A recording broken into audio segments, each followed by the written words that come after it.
penjelasan daripada pembeza, iaitu antara yang hak dan batil.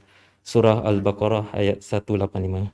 Sebelum itu, untuk mengupas dengan lebih lanjut mengenai peristiwa turunnya Al-Quran ini, dengan hormatnya majlis mempersilakan Jabun Bab Menteri untuk menyampaikan tazkirah yang bertajuk Nuzul Quran. Dipersilakan.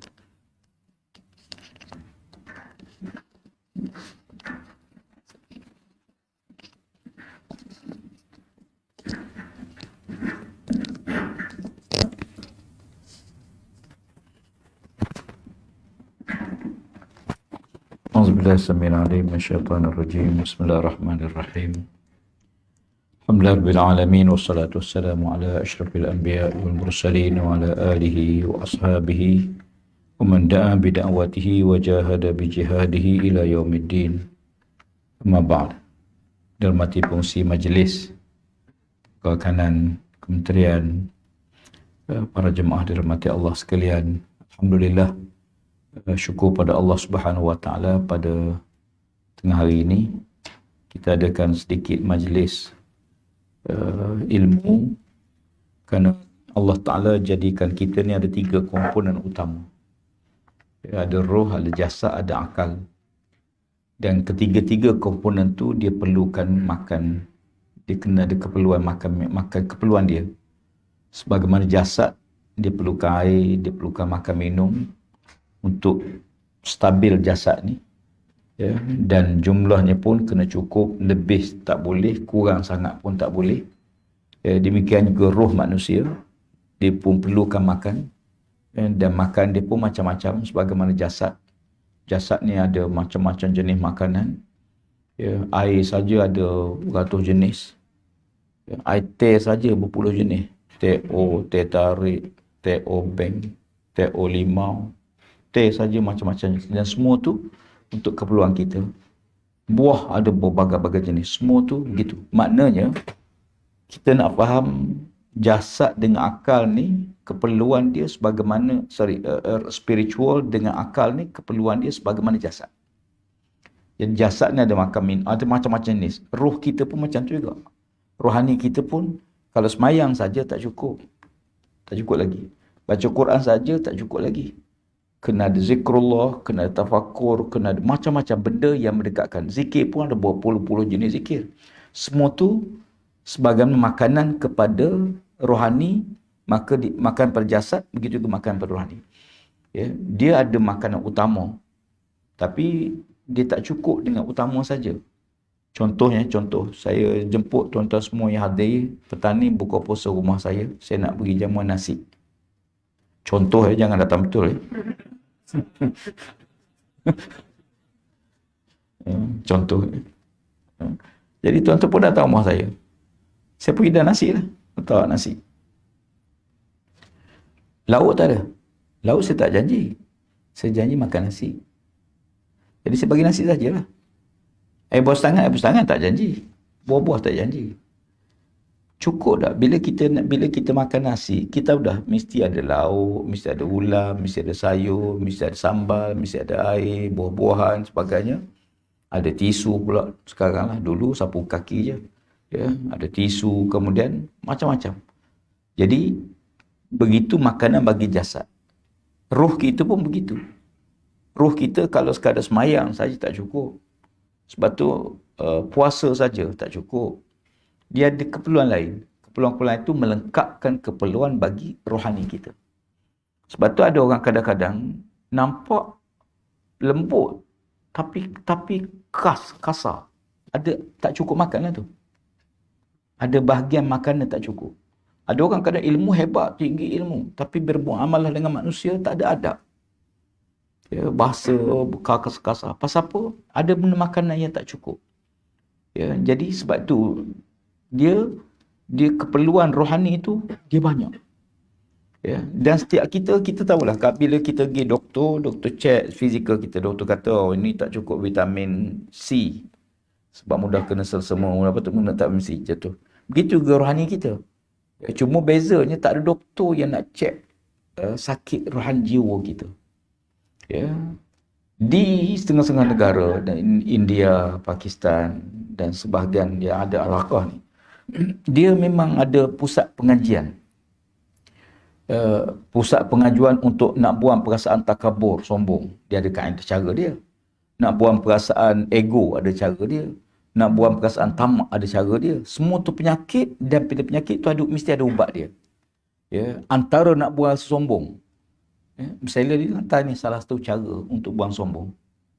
Makan, kata Imam Ghazali, makan di bawah. Jangan makan di meja, makan tu dia melahirkan.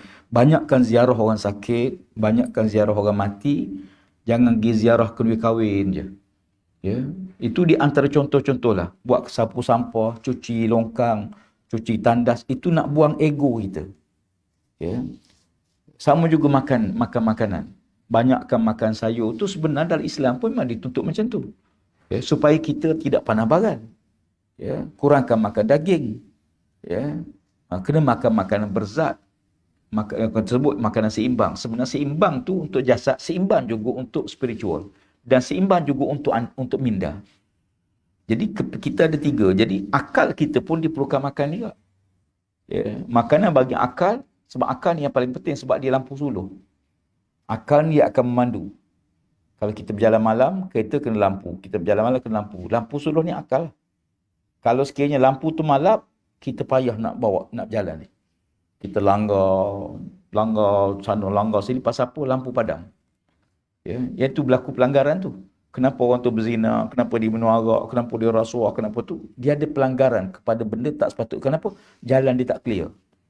Jadi yang nak pandu akal, yang nak pandu jasad kita ialah minda akal kita. Sebab tu akal ni mesti didapat panduan yang betul. Kalau akal dapat panduan yang salah, itu yang kita jadi salah tu. Ya, sebab dia bagi maklumat yang salah pada akal. Contoh diberitahu, pakcik ni degil, sombong, keras hati, ya, payah basa, ya, suruh tak dengar cakap, itu maklumat kita terima. Tapi bila kita jumpa pakcik tu lain langsung. Lain langsung dengan yang beritahu tu. Pakcik lemah lembut, bukan saja lemah, lembut sekali. Ya. Kemudian mudah bercakap, mudah bertoleransi. Maklumat yang kita terima, dia ni lain, begini. Maknanya mesej kita dapat tu tak betul dengan real. Jadi oleh kerana itu, Al-Quran ni Allah Ta'ala turun untuk memandu 3 komponen. Ya, akal. Ya, sebab akal ni ada benda yang kita boleh fikir, ada benda tak boleh, ada akal yang boleh kita sampai, ada benda tak boleh kita sampai. Ya, sebab tu dalam bab beriman ni kita kalau saya tanya tuan-tuan, ni pen. Ya. Berapa peratus tuan-tuan yakin ni pen? 100%. Ya, kalau saya kata ni kereta, ada yang percaya tak? Tak ada seorang pun tak akan percaya. Pasal apa? Confirm bukan kereta. Kereta. Kampung saya panggil kereta ni. Dah, kereta lain. Baik. Kalau saya kata ni handphone, berapa peratus tuan-tuan yakin? 100%. Kenapa yakin? Boleh tengok, boleh pegang, confirm ni telefon. Confirm ni face mask. Ini bukan kereta kebal. Ya. Ultraman pun tidak. Ya. Okey. Berapa peratus? 100%. Pasal apa? Kita nampak, kita pegang. Baik. Yang kedua, itu dipanggil ilmu yaqin. Ainul yaqin. Ain, mata. Kita tengok, kita yakin kerana berdasarkan mata kita, kita yakin tu face mask, ni pen. Mata kita tengok. Apakah tepat 100% pandangan mata tu betul? Tak. Mata tak semua betul. Ya, contoh kita tengok rel kereta api. Dia 2. Tapi kalau tengok macam dia bercantum ujung. Bercantum sebenar ke? Tak. Realiti tak bercantum. Bermakna mata kita ni kadang jangan percaya 100%. Kita tengok gambar perempuan, nampak okey kan? Kita pun minat lah. Bila jumpa betul, Masya Allah. Lagi lawa pada gambar. Ya? Jadi sama juga kita tengok bukit. Nampak bukit ni kan nampak biru bukit. Cuba pergi dekat. Bukan biru, hijau. Contohlah. Maknanya pandangan mata tak semua betul. Ya, tak semua betul. Ainul yaqin, pandangan mata kita tidak mewakili. Yang kedua dipanggil ilmu yaqin. Kita yakin berdasarkan ilmu. Ya, kalau berdasarkan mata tak boleh nak buktikan. Contohnya, wire elektrik ni ada current. Current tak nampak. Ya. Okey, saya ambil wire ni, saya pengkat, Cuba rasa ada current tak? Kalau ada, beritahu saya. Ya. Semua orang tak berani. Pasal apa? Ada current Ustaz? Tak ada. Try dulu, baru tahu. Cuba rasa kat lidah, masin ke masam. Ya. Semua orang tak berani. Pegang pun tak berani. Pasal apa? Yakin. Nampak tak? Tak nampak. Itu dipanggil ilmu yakin. Yakin berdasarkan ilmu. Ya. Yakin berdasarkan ilmu. Dengan ilmu kita belajar, kita yakin. Ya. Contoh, bumi berpusing ke matahari berpusing? Ya. Kita belajar, bumi berpusing keliling matahari. Ya. Itu kita belajar. Semua orang tahu.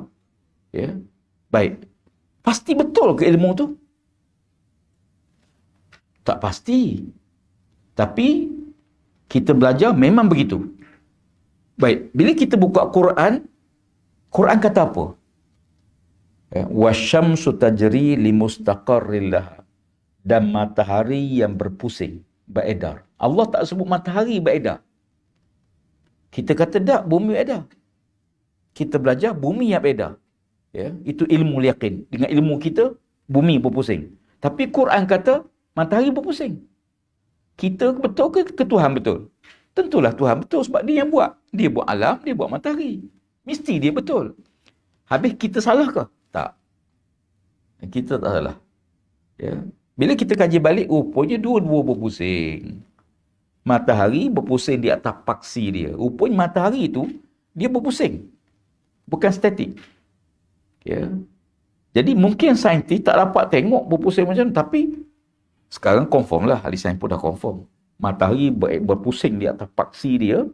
Dan Allah pun sebut demikian. Ya. Dan bumi berpusing dengan matahari. Jadi dua-dua berpusing. Ya, kadar pusingan hampir dekat 3,000 lebih kilometer sejam. Ya, laju. Cuma kenapa tak rasa? Sebab kita kecil. Ya. Macam kita angkat meja lah. Semua duk merayak. Kita goyang meja tu. Selamba je dia berjalan. Pasal apa? Dia tak rasa pun goyang. Pasal apa? Kerana kecilnya dia, besarnya meja tu. Begitu besarnya bumi ni, kita bergerak, tak rasa pun bumi sedang berpusing. Pasal apa? Sebab kita kecil. Ya. Kalau kita besar macam gunung tu, mungkin terasa. Nasib baik kecil. Ya. Jadi maknanya itu dipanggil ilmu yakin. Yakin berdasarkan ilmu. Ada satu lagi dipanggil hakul yakin. Yakin sebenar-benar yakin. Yakin sebenar-benar yakin ni ialah bila kita gabungkan mata, ilmu dan apa yang Allah Ta'ala beritahu. Ya. Sebab bila kita baca surah Sejadah pagi Jumaat, Allah Ta'ala sebut cerita di hari akhirat. Allah kata di pada mahsyar nanti kamu akan tengok manusia yang berdosa dengan Allah berjalan akan tunduk mata dia, tunduk muka dia. Walau tara izil mujrimuna nakisu ru'usihim inda rabbihim rabbana absarna wa sami'na farji'na na'mal salihan inna muqinun. Muqinun tu yakin. Ya Allah, ya, kami dah tengok dah api neraka, tengok dah pada mahsyar, tengok dah keadaan manusia.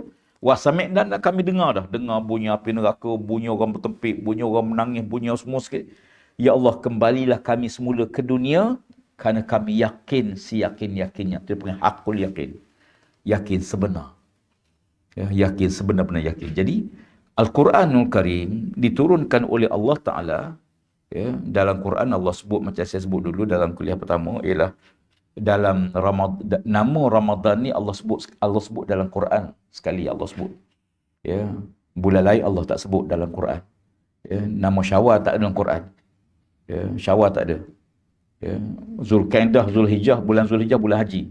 Zulhijjah pun Allah tak sebut. Ya, Allah sebut nama bulan Quran satu je, iaitu bulan Ramadan. Ya, pada ayat Syahrul Ramadan allazi unzila fil Quran. Itulah kata Ramadan yang Allah sebut dalam Quran. Ya, Syahrul Ramadan allazi unzila. Bulan Ramadan diturunkan padanya Quran. Jadi Allah Ta'ala sebut Ramadan tu bulan diturunkan padanya Al-Quran. Jadi Quran ni dia turun dua peringkat ya. Ya, dua peringkat. Takut nanti kita keliru sebab Allah Ta'ala turunkan Quran ni serentak 30 juzuk. Turun sekaligus. Turun sekaligus tu daripada Lauh Mahfuz. Ya. Lauh Mahfuz ni ialah di mana makhluk pertama Allah cipta qalam. Ya, makhluk pertama Allah cipta qalam. Sebelum ada malaikat, bumi, syurga tak ada. Seluruh makhluk tak ada. Yang mula-mula Allah cipta qalam. Ya. Lalu qalam tu diperintah oleh Allah Ta'ala tulis. Ya, hey qalam, tulis. Ya, lalu qalam ni tanya pada Allah, apa yang nak ditulis? Lalu kata Allah, apa yang ditakdir oleh Allah, apa yang Allah plan, rancang pada Allah Ta'ala. Maka qalam ni tulis. Tak berhenti-henti menulis. Setiap makhluk tu semua ada catatan dia. Esok nak jadi apa, besok boleh begini. Semua tu, semua yang berlaku atas alam ni, di Lauh Mahfuz. Catatan dia. Termasuk Quran. Ya, maka Quran tu pada malam Lailatul Qadar, ya, kita baca inna anzalnahu, hu tu merujuk pada Quran. Sesungguhnya kami turunkannya, nya tu ialah Al-Quran Karim, pada malam tu Qadar, yakni turun sekaligus 30 juzuk daripada Lauh Mahfuz turun ke langit dunia. Dia panggil as-sama'i dunia. Langit dunia tempat Jibril naik ambil Quran tu. Ya, Jibril tak lebih pada tu. Ya, Jibril tak boleh naik tinggi pada langit dunia. Langit dunia satu istilah yang Allah sebut dalam Quran dan Nabi sebut pada hadis Nabi SAW. Ya, sama'i dunia. Ya, sebab tu dia langit ni dia kita tengok bumi, ya, ada cakrawala banyak. Kita baru satu galaksi. Paksi baru matahari, ada beratus lagi yang lain tu, jauh lagi. Yang manusia tak sampai. Paling jauh planet kita Pluto. Itu paling jauh sekali yang boleh kaji dengan teropong. Mungkin yang terbaru ni ada lebih. Tapi jauh lagi pada tu, wallahu a'lam. Ya, dalam Isra Mi'raj Nabi kata bila sahabat tanya, ya Rasulullah, Nabi kata aku pergi tempat yang aku pun tak tahu nak cerita macam mana. Itu di luar lah tu. Tak apa. Daripada langit dunia turun ayat pertama ialah Iqra' bismi rabbikal ladzi khalaq. Tu turun peringkat kedua. Dan itu turun pada 17 Ramadan. Tu ni kita ni sambutan nuzul Quran. Sambutan nuzul Quran ialah sambutan turunnya wahyu pertama Iqra' bismi rabbikal ladzi khalaq. Ya. Jadi nuzul Quran sempurna. Kenapa tak sambut waktu Quran turun serentak tu?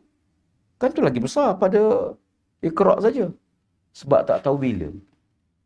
Allah tak sebut Lailatul Qadar. Bila? Ya. Lailatul Qadar tu bila? Tak tahu.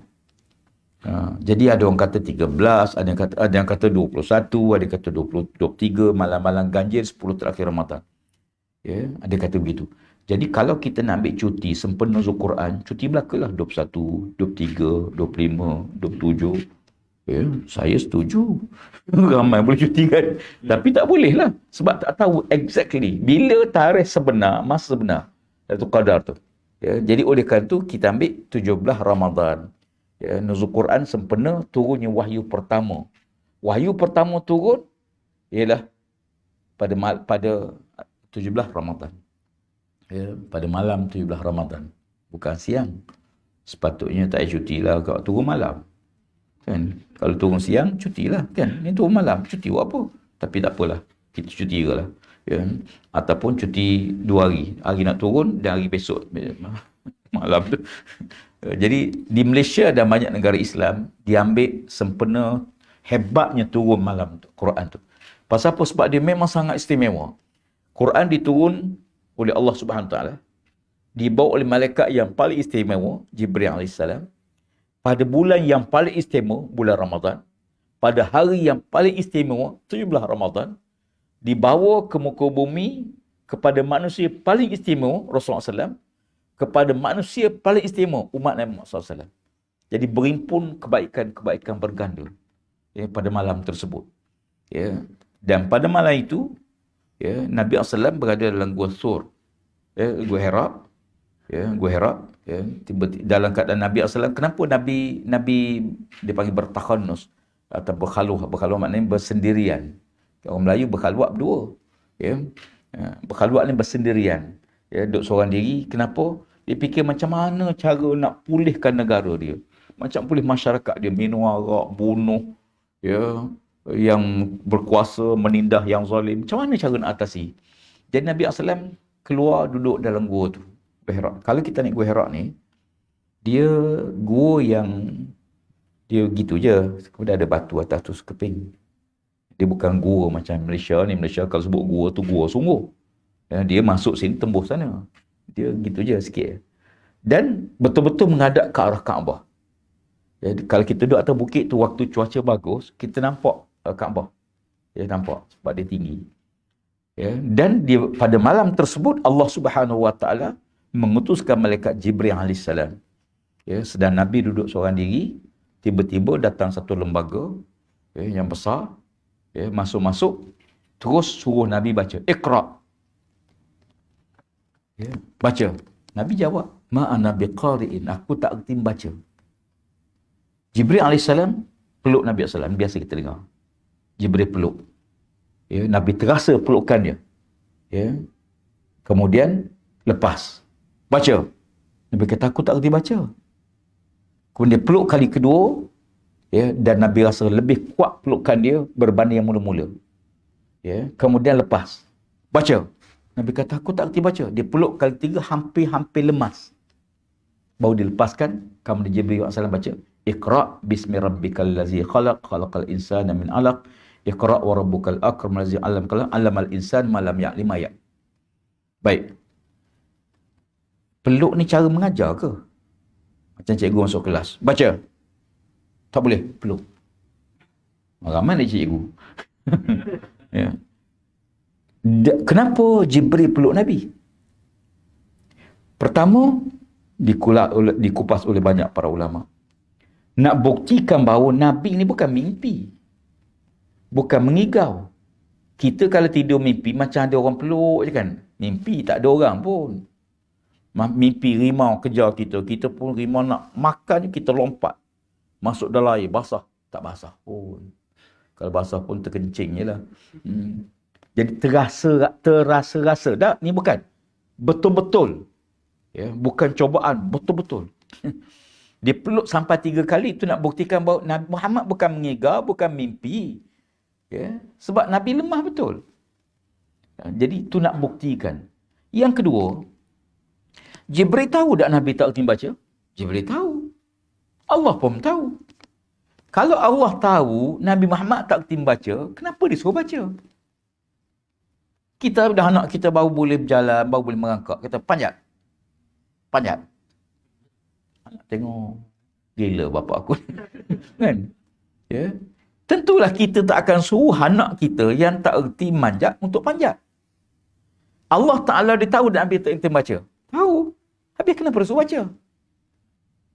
Ya. Yang kedua, kan nak baca, bagilah buku.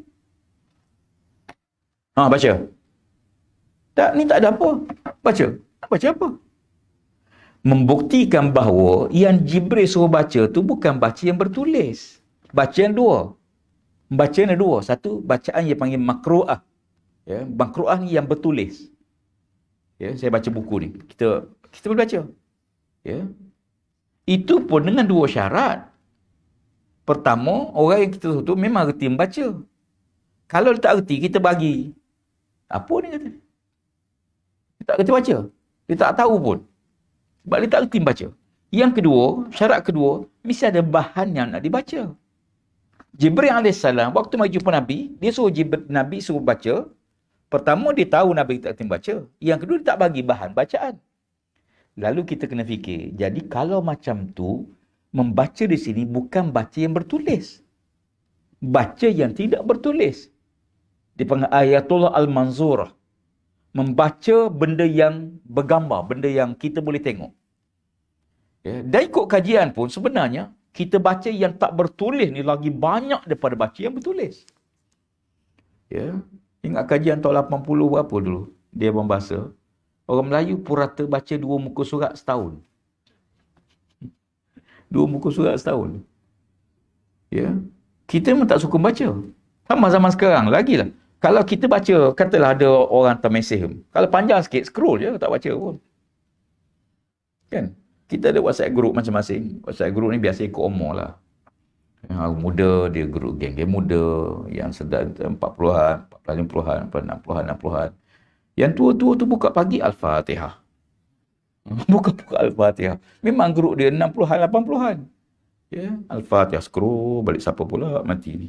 Ya. Gitulah. Ya. Tapi grup yang 20-an, mana ada Fatihah? Jarang-jarang Fatihah. Ya. Jadi sesuai lah. Ya. Jadi yang Allah Ta'ala suruh kita baca ni, ialah suruh nak baca ni, baca yang tidak bertulis. Kita tengok awan gelap di langit. Kita baca apa dia? Hari nak hujan. Tak ada tulisan pun. Kita balik tengok muka isteri kita dia macam. Senyum dia macam. Suka dia macam. Kita baca. Sudah. Tuan-tuan baca apa? Balik rumah tengok isteri lain macam suka dia. Ya, melompat-lompat. Ya, gembira luar biasa. Tengok apa tuan-tuan baca? Ni sudah. Duit kita sorok dia jumpa dah. Kan? Mungkin dia sorok ataupun apa. Mesti kita tengok muka kawan kita baca. Ya.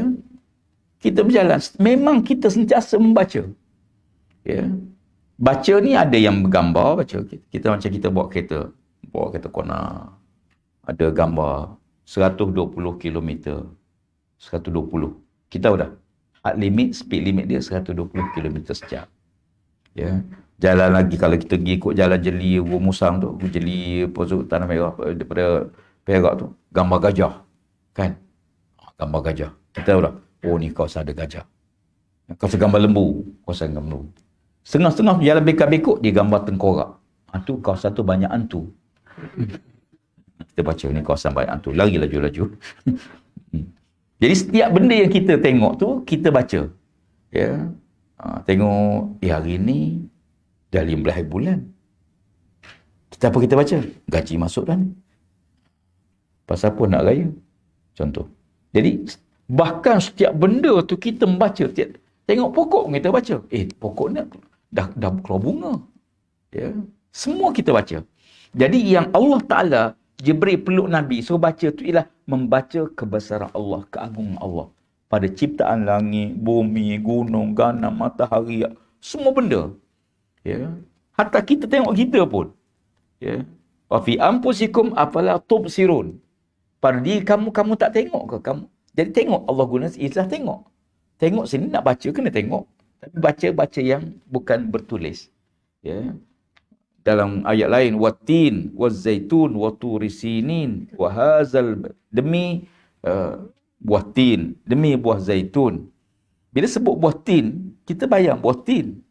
Ya. Durian, orang sebut musangking, kita bayang durian. Confirm lah bayang. Cuma yang kita bayang tu musangking ke, rimau king ke, tak tahulah. Tapi durian dah. Sebut durian, kepala kita bayangkan benda tu.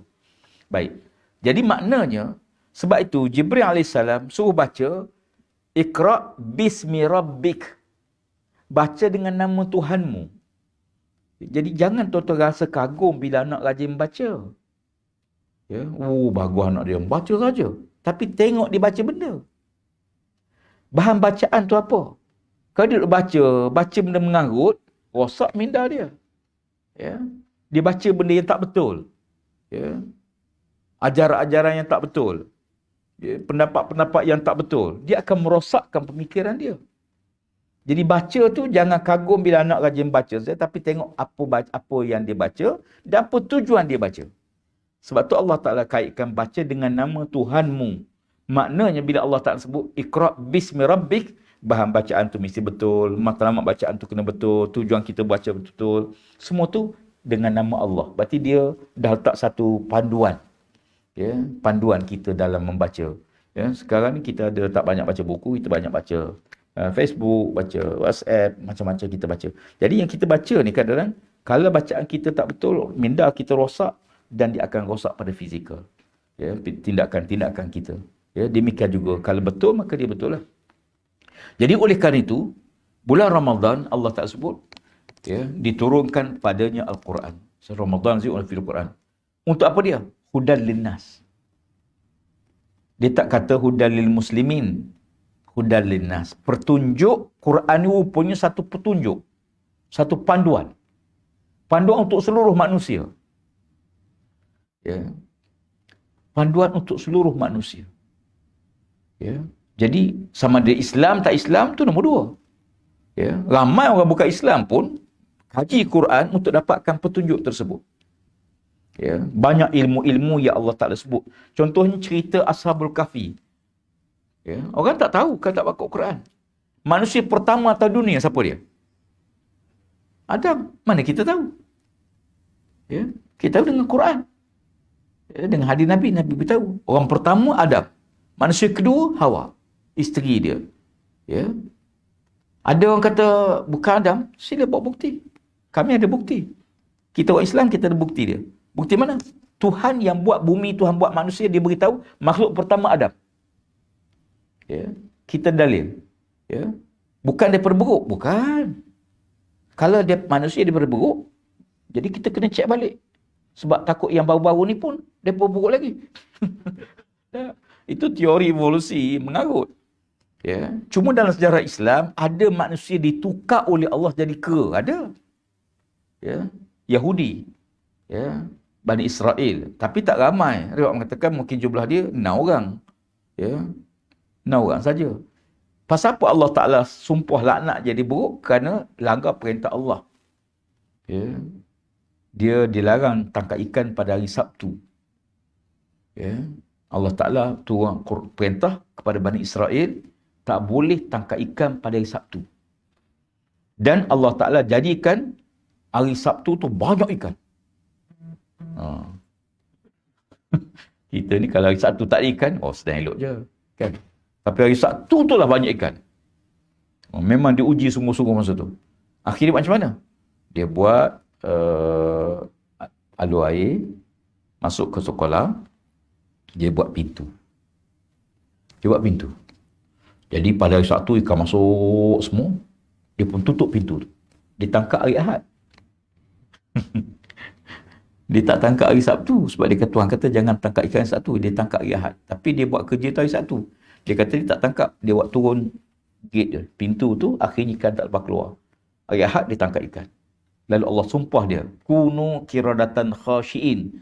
Jadilah kamu kera yang hina. Lalu bertukar jadi kera. Tu adalah sejarah dalam Quran. Tapi mati generasi tu. Ya. Tak adalah. Bukan beranak, akhir jadi orang. Bukan. Ya. Cuma bentuk kejadian manusia tu bukan macam ni semua. Bukan. Ya. Dalam Quran Allah sebut, bentuk yang manusia tu Allah tukar berapa kali. Ya. Beberapa kali. Ya. Dulu bentuk kita bukan macam ni. Ya. Besar. Ya. Kan Nabi Adam tu 60 hasta tinggi dia. 60 hasta. Ya. Buka bidang dadanya pun 7 hasta. Ya. Besar. Ya. Bukan halus-halus macam ni. Ni kes makan nasi banyak ni. Sumpah dia beras. Kan? Ya, besar. Ya. Kaum Ad, Masya Allah, bila dia berjalan, bergegar bumi ni. Kita kalau macam Stembro jalan, kan bergegar bumi kan? Begitulah. Kaum Ad tu besar badan dia. Sebab tu kalau tengok di Petra, di Jordan, selatan Jordan, kan ada batu-batu yang dipahat sebagai gunung. Sebagai rumah-rumah. Kita tengok tinggi kan? Besar mana orang tu? Besar pintu dia, besar. Memang manusia masa tu besar-besar. Ya. Jadi, lalu ada satu generasi Allah hapus, ganti generasi lain. Tapi manusia juga. Adalah zurat keturunan dia sambung tu. Tapi berlainan. Kita warna kulit berubah-ubah ni kan faktor cuaca. Kebetulan orang Melayu duduk kawasan laluan matahari gelap sikit. Orang Afrika betul-betul tengah matahari gelap sikit. Ya, orang belah Eropah jauh pada matahari, maka putihlah sikit. Macam kita nak putih mudah je. Ya, jangan kena cahaya matahari kurung. Ya, insya-Allah 4 bulan keluar putih.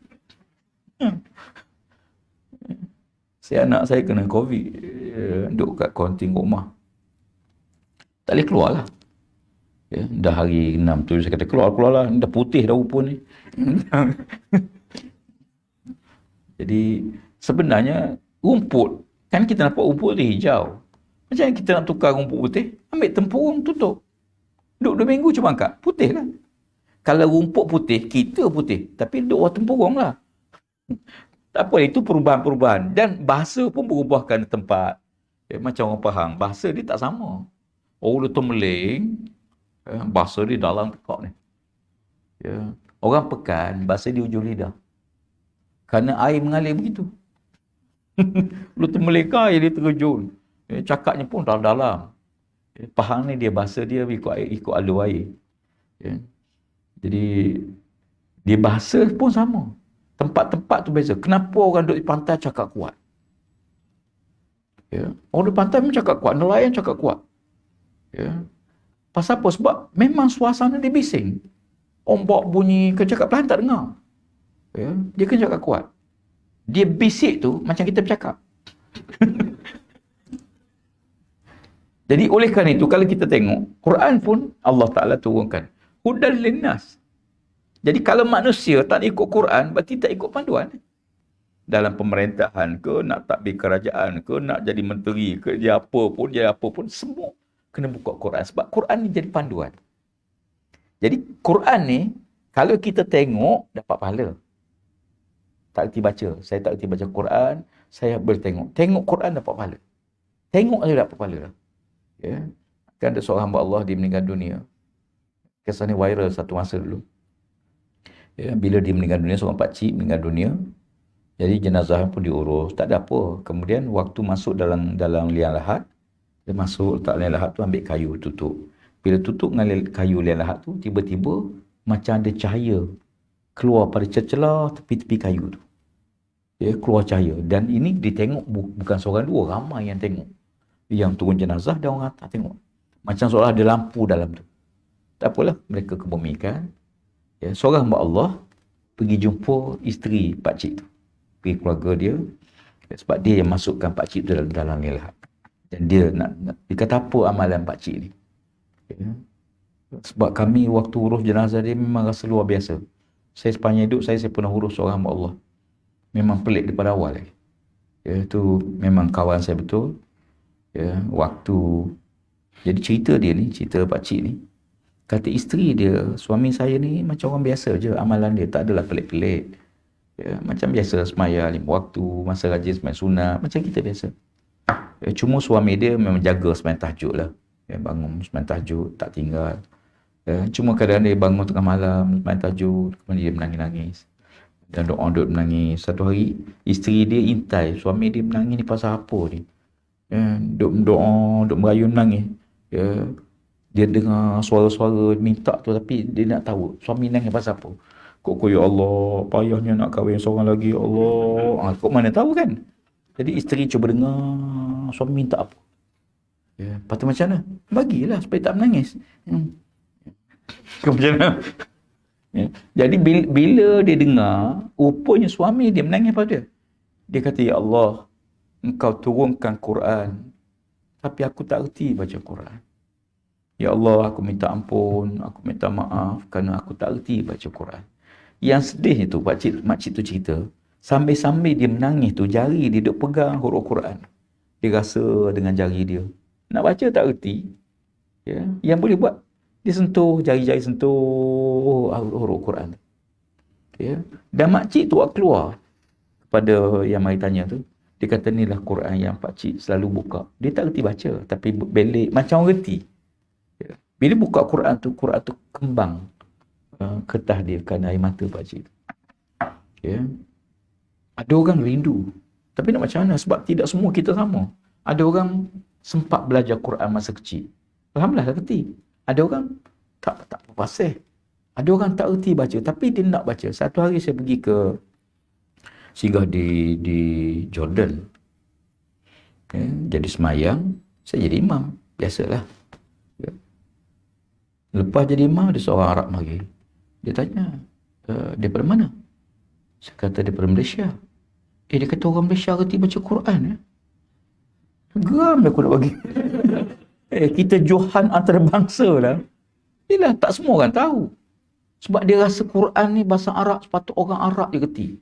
Dia rasa pelik. Dia kata baguslah. Dia puji lah bacaan tu. Kata, orang Malaysia reti. Saya kata, kami biasa kau ni. Ya, satu hari waktu di Mekah, saya duduk baca Quran. Habis baca Quran, seorang budak muda Turki mari. Habis baca Quran, dia pun tanya depan saya, kata daripada Malaysia. Dia kata, tahniahlah, kamu reti baca Quran. Saya lahir dalam keluarga yang tak reti baca Quran. Mak ayah tak reti baca Quran. Dan saya tak reti baca Quran. Cuma saya semayang, saya hafal je.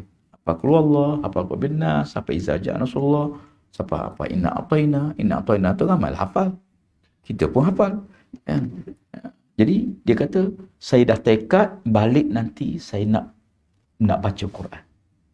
Ya. Jadi pakcik ni dia tak reti baca Quran, tapi dia suka dengan Quran. Di Quran ni sebenarnya kalau kita ambil dulu, kalau kita buka Quran kena ada wudu. Ya, sekarang Quran dalam handphone. Cuma kalau tuan nak download tu kena semak sikit lah.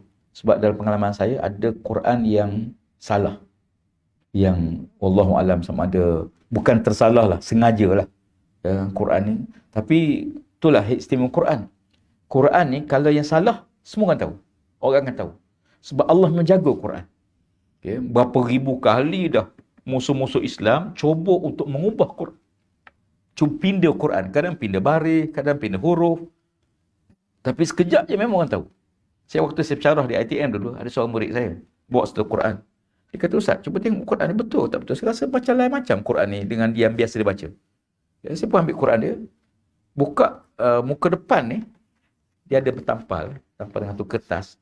Saya koyak kertas tu, ada cross, lambang salib. Ya, dan bila kita check, Quran tu memang banyak penyelewengan lah. Tapi tu orang tahu. Ya. Sekarang ni alhamdulillah banyak. Kita download Quran yang betul. Macam mana kita boleh semak je. Dia Quran ni gini, dipanggil Allah Ta'ala sebut. Antara peran besar peranan Quran ialah wal furqan. Hudan nas baina al wal furqan. Al furqan nak beza. Nak betul dengan salah. Quran tu peranan dia tu. Membezakan hak dan batil, betul dan salah, benar dan tak benar. Jadi kalau kita nak tahu betul tak betul, kena ada perbandingan. Contoh kalau tuan nak tahu duit palsu. Macam mana kita nak tahu duit palsu? Mesti kita kena ambil duit yang betul. Bandingkan. Baru kita dapat tahu beza. Nak tahu sign tanda tangan kita palsu ke real. Kata isteri Tuan Qadi, ini dia reka sendiri. Bukan saya yang sign. Kata isteri, saya tak sign. Kata suami, sign. Awak tak lupa ni. Awak dah sign. Dah setuju. Ya, sebab tu ada tangan.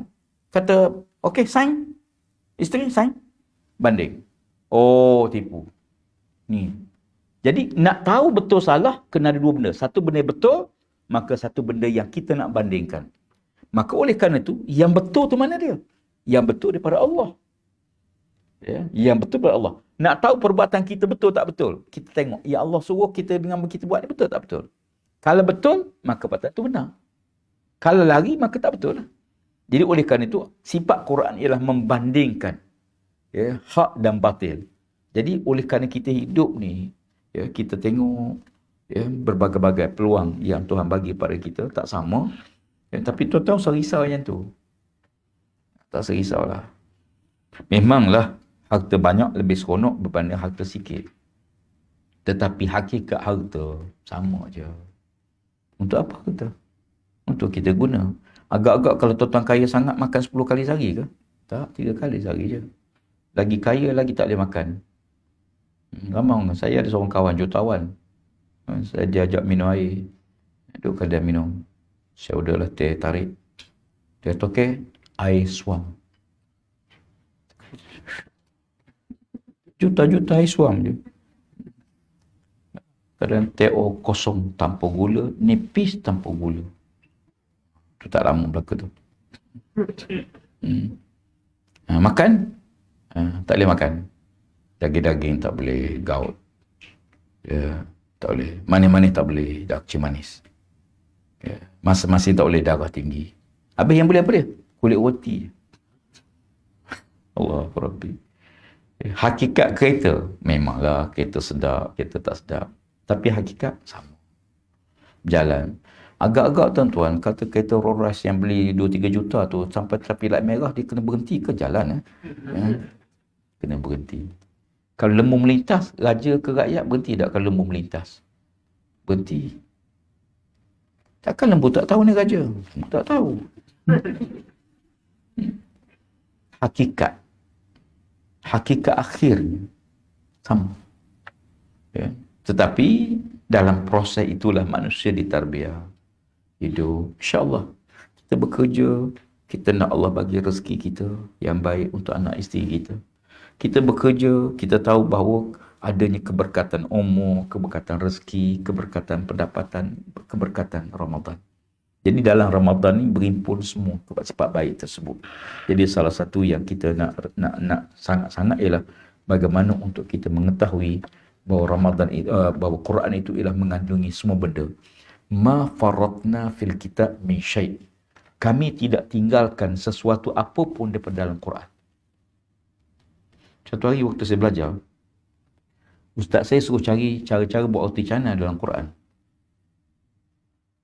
Saya kata, mana ada Ustaz? Ada. Balik cari, pagi besok bawa ayat tu saya nak tengok. Cara-cara buat roti canai dalam Quran. Itu mana ada? Zaman Nabi ada roti canai ke? Zaman Nabi tak ada roti canai. Dah kalau tak ada, takkan Tuhan beritahu. Tapi ustaz tu kata ada. Baru meninggal minggu lepas, ustaz saya. Jadi kami ni balik carilah. Tanya sini, ada ayat roti canai? Mana roti canai? Mana ada kata? Dah ustaz kata ada.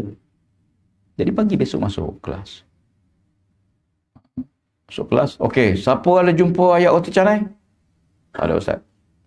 Cari tak? Cari. Jumpa tak? Tak ada nak jumpa. Macam mana ustaz? Kalau ada baru jumpa. Tak ada kata. Kamu buka ayat ni sekian kan, dia baca ayat tu. Apa ayat dia? Fas'alu ahla zikri in kuntum la ta'lam. Allah Ta'ala beritahu, tanya orang tahu kalau kamu tak tahu. Jadi kalau nak buat roti canai, tak tahu, tanya orang tahu macam mana cara buat roti canai. Allah suruh. Rupanya dalam Quran, dia bukan ajar. Dia bagi panduan. Kalau kamu tak tahu, tanya yang tahu. Jangan tanya sama-sama tak tahu. Kita ni suka tanya sama-sama tak tahu. Waktu saya di ITM Perak dulu, satu kes berlaku lah. Isteri ni, dia perah susu dia. Untuk anak lah. Dia buat dalam gelas.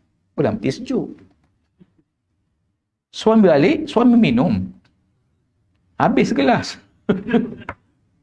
Ya. Jadi isteri buka-buka habis dah. Mana susu? Untuk kata suami, susu apa? Susu gelas ni. Saya minum, kata suami dia. Tak boleh bang. Ini jadi suami sesusuan. Kata suami dia, aku tak tahu.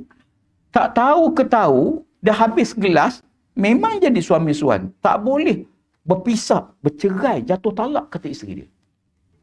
Suami mula berdebar. Sudahlah, jadi suami sesuan pula aku. Dia pun tanya kawan dia. Tak masa pejabat. Tanya, Mat, kalau kita minum susu isteri, macam mana?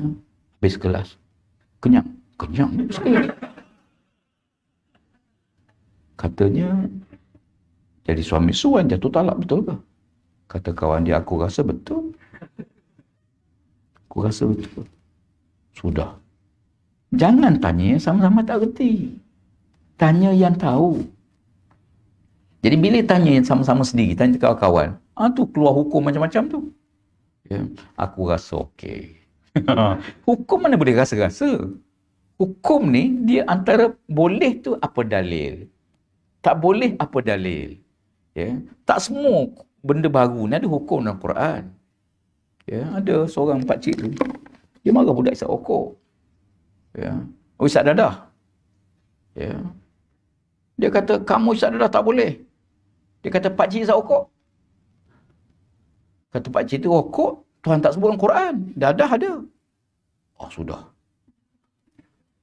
Dia kata, mana dalil? Dah ada. Pi Ahmadi Muhammad dadah. Budak tu, ada ya. Kena tipu di pakcik tu ya. Pi Ahmadi Muhammad dadah, bukan kena mengenang. Dadah bunyi, dadah lah. Ya. Jadi maknanya, dalil satu hukum tu ialah menentukan panduan kita dalam hidup.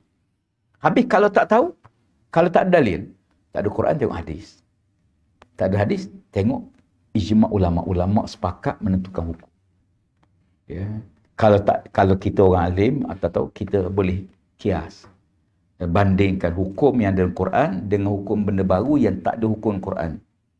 Ya, tu dibandingkan hukum. Contohnya dadah tak ada dalil. Yang ada Quran agak.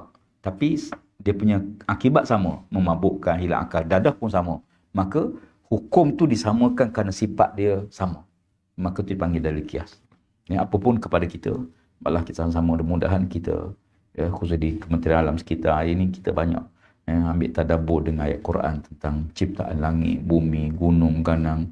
Termasuk lapisan ozon. Allah Ta'ala sebut dalam Quran. Yang satu lapisan yang kukuh, yang teguh, tapi manusia tak erti. Akhir berlaku pelanggaran, penipisan lapisan ozon dan sebagainya. Demikian juga ciptaan langit. Hebat Allah Ta'ala buat Malaysia ni. Ya, tengah-tengah banjaran dunia ni kita ada satu banjaran Tiwangsa. Ya, benteng kalau sekiranya ribut daripada pantai timur, dia tidak akan sampai pantai barat. Sebab tu bila banjir pantai timur lah. Ya, Allah Ta'ala buat awan yang berat terlindung dengan gunung tu, banjaran tu. Ya, macam Uhud lah. Satu hari Nabi SAW pergi ke Bukit Uhud, Nabi kata pada, wahai Uhud, kami suka pada kamu dan kamu pun suka pada kami. Pasal apa? Kerana banjar Uhud tu melindung daripada ribut pasir. Ya, kena Madinah. Ya, jadi sebenarnya tu hamba, gitulah yang Allah Ta'ala lakukan. Ya, hebat ciptaan dia, ada satu demi satu apa yang Allah Ta'ala lakukan kepada kita. Mudah-mudahan kita semua ya, cinta pada Quran, ya, baca Quran, tak boleh sikit pun ya, bacalah. Saya dah cadang gini 3 perkara penutup. Yang pertama, setiap kali kita buka handphone kita, jangan tengok app lain. Pagi-pagi buka handphone, baca Quran dulu. Buka Quran dulu, buka app Quran dulu. Bacalah 1 muka, 2 muka, barulah tengok. Sebab dia ni ambil masa ni. Kalau kita buka Facebook kita dulu, dia kerjanya setengah jam, kita tak rasa pun, tak sedar pun masa kita habis. Ya, jadi disiplin diri supaya setiap kali buka handphone, buka Quran dulu. Kalau boleh malam sebelum tidur, bacalah surah Al-Mulk dulu, tutup handphone tidur. Ya, jadi biar kita dapat pahala dengan handphone kita ni. Ya, jangan. Yang keduanya, jadikan Quran tu sebagai teman kita. Ya, teman. Ya, kita ni hidup ni tak semua bahagia. Ada masa kita sedih, ada masa kita rasa kecewa, ya, ada masa kita sangat duka cita, tapi jadikan Quran ni sebagai sahabat kita. Ya. Bagus buku ni tulis oleh Tuan Guru Sa'di. Dari Tadabbur, bercinta dengan Al-Quran. Ya, bagus buku ni. Ya, dia bagaimana untuk kita, ada masa-masa kadang-kadang kita rasa sedih, ya, kita baca Quran. Ya, dan kalau kita rasa nak murah rezeki pun kita baca Quran. Ya, dan apapun mudah-mudahan kita dapat manfaat dengan pertemuan kita pada tengah hari ini. Kita pun hari ni hari Jumaat. Saya rasa sekadar itu dulu. Ya, wallahu alam. Ada yang nak tanya soalan ke? 1-2 kalau ada.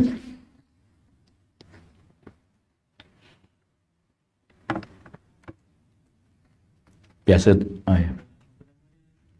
Saya perasan tahun ni lah, dalam bulan Ramadan ni banyak perbahasan online ni berkenaan dengan amalan yang bidah ni dalam bulan Ramadan ni. Ada yang kata semua daripada Quran, ada semua daripada hadis, ada yang kata tak ada daripada Nabi, daripada sunnah. Jadi yang mana patut kita ikut sebenarnya, Ustaz? Okey. Dia dalam Quran dia tidak detail, dia hanya dasar. Hadis Nabi menghuraikan kandungan Quran, perbuatan Nabi. Tapi tidak semua perbuatan Nabi itu ada zaman Nabi, ada benda yang Nabi tak buat. Kalau benda tu dalil ada jelas, tak timbul masalah. Sama dalil tu Quran atau dalil hadis. Cuma dalil hadis ni, kedudukan hadis tu dia bukan sama. Ya. Ada hadis yang terbaik. Dia kata hadis ni ialah hadis Bukhari dan Muslim. Ada 5 perawi hadis. Ada kadang-kadang tu dipanggil dhaif. Hadis ada dhaif. Dhaif itu mana lemah hadis tu. Lemah tu pasal apa? Bukan sebab hadis. Perawi tu. Periwayat hadis tu. Nak sampai penulis hadis tu Imam Bukhari, ya, kemudian ya, dia baru tulis. Jadi perawi daripada orang ni, pada orang ni tu, salah seorang di antara kata 5 orang baru sampai ke Imam Bukhari untuk ditulis hadis tu. Ya. Jadi yang merawatnya ada 5 periwayat. Aku terima hadis daripada si fulan, daripada A kata aku terima daripada B kata aku terima daripada C terima daripada Nabi SAW. Baik, salah seorang di antara ramai tu ada yang kurang ingatan. Bukan gila, dia lemah ingatan, dia tak kuat macam kita semua ni, lemah ingatan lah. Bukan kuat ingatan sangat kita ni pun. Jadi orang yang lemah ingatan tu, hadis dia jadi dhaif.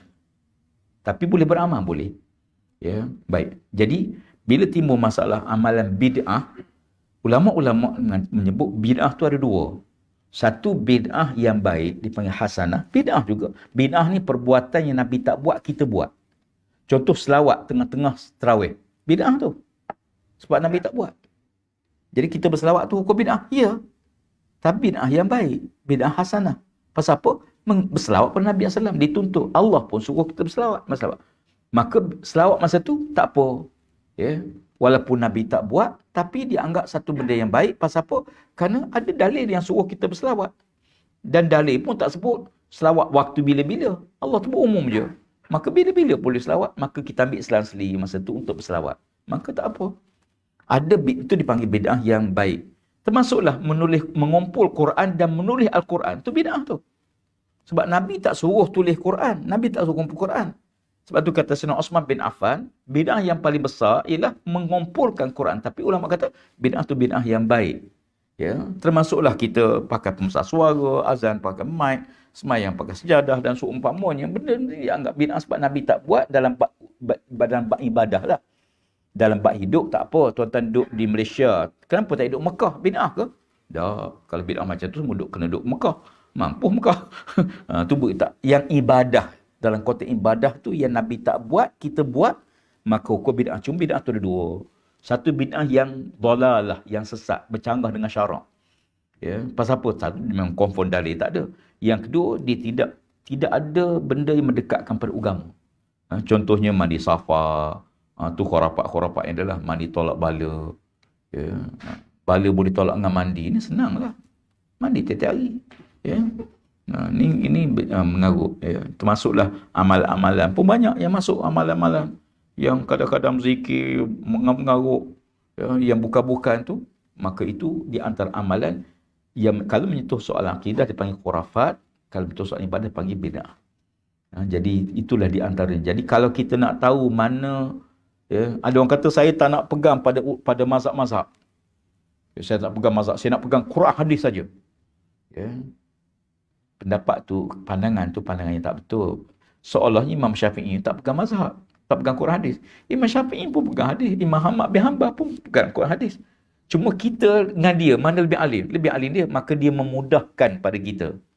Ya, maka kita ni tak erti, macam kita lah. Saya tak nak ambil air paip. Saya nak ambil air daripada punca air gunung. Boleh, dia nak ambil. Cuma saya nak tanya, air paip rumah kita ni bukan daripada situ tak? Air tu juga. Sama aja. Cuma diproses, ditapis sampai rumah kita.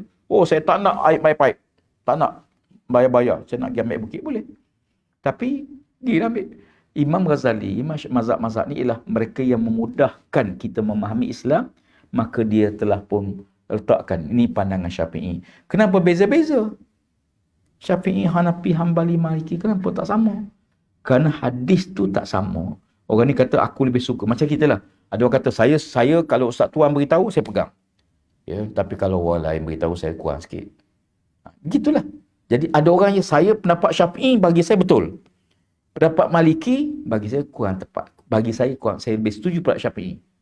Padahal Imam Malik tu untuk guru Imam Syafi'i. Ya, Imam Syafi'i ni ada murid pada Imam Malik. Tapi dia kata aku lebih suka pendapat Imam Syafi'i daripada Imam Maliki. Ya, walaupun dia anak murid. Imam Syafi'i ni belajar dengan tok guru dia, tapi ada pendapat yang dia tak sama pendapat dengan tok guru dia. Bagi dia hadis ni lebih kuat bagi dia. Kata Imam Malik, bagi aku hadis ni lebih kuat. Dia macam kita lah. Ya, kecenderungan hati masing-masing. Ya, maka begitulah ada mazhab. Tapi mazhab ni dia tidak bercanggah dalam perkara berdasar. Dia hanya dalam perkara furu'. Contohnya Nabi semayang. Qiyam ke? Lepas. Kata Imam Syafi'i tak? Aku ada dalil Nabi semayang, Nabi qiyam tangan. Kata Imam Malik, aku dapat hadis Nabi semayang, Nabi luruh tangan. Mana satu betul? Dua-dua betul. Yang tak betul, yang tak semayang. Jadi jangan bergaduh benda yang furu'. Ada orang nak baca kunut. Tak apa, Imam Syafi'i kata kunut. Saya tak nak pegang. Ambo hebat pada Syafi'i dia ni. Lebih alim pada Syafi'i. Duduk mana? Duduk di kasar. Contoh. Ya, tapi orang yang alim, dia baca, tengok dalil Syafi'i gini-gini, dalil Maliki gini. Oh, dia kata saya lebih cenderung pada dalil Imam Syafi'i. Tak apa. Maka dia pegang Syafi'i. Kita pergi ke India. Dia kata, oh India kami pegang pada Hanafi. Maka begitulah. Tapi, ada tak mazhab yang kata sembahyang Zuhur 3 rakaat? Tak ada. Semua 4 rakaat. Cuma beza masalah furu', cabang-cabang je. Ya, jadi itulah sikitlah kupasan. Apa yang dibangkitkan insya-Allah. Memanglah kalau tuan-tuan sekalian duk baca Facebook ni, pendapat tu ramai orang alim dalam Facebook ni. Ya. Jadi pendapat yang lebih baiknya kita baca ada dalil. Berdasarkan dalil-dalil ni tu kukuhlah. Wallahu a'lam. Okey. Muslimat ada soalan? Tak ada ya? Sebagaimana biasa. Perempuan ni kadang-kadang dia malu. Kalau ada soalan boleh tanya. Tak apa, apa pun kita ucap terima kasih banyak. Program kita pada hari ini mudah-mudahan Allah Ta'ala berkati kita. Hari ini hari yang ke-13 ya? 13 puasa. Ke ada yang 12? 13 hari dah Allah. Nak habis separuh dah. Sekejap je. Sekejap berlalu. InsyaAllah mudah-mudahan Allah Ta'ala berkati pertemuan kita tengah ini insyaAllah. Dan kita pun tengah cuba beberapa sesi program kita sepanjang Ramadan ni. Kita akan maklum nantilah. Ada program kita dapatkan. Saya tengah dapatkan Menteri Agama Saidi Ahmad untuk sekali-sekali datang ke surau kita ni. Ataupun timbalan dia ke ataupun siapa-siapa lah ustaz sekitar-sekitar ni pun ada yang kita boleh jemput untuk kita berkongsi ilmu dan kita dapat manfaat daripada ilmu. Wallahu a'lam. Auzubillahi minasyaitonirrajim. Bismillahirrahmanirrahim. Alhamdulillah Rabbil Alamin. Wassalatu wassalamu ala ashrafil anbiya mursalin wa ala alihi wa sahbihi ajma'in. Allahumma zidna wa la tanqusna wa akrimna wa la tuhinna wardanna wardana ya arhamar rahimin. Rabbana iftah bainana wa baina qaumina bil haqq wa anta khairul fatihin. Allahumma rabbana atina fid dunya hasanah wa fil akhirati hasanah wa qina azaban nar. Sallallahu ala sayyidina Muhammadin wa ala alihi wa sahbihi ajma'in. Alhamdulillahi rabbil alamin. Taqabbalallah.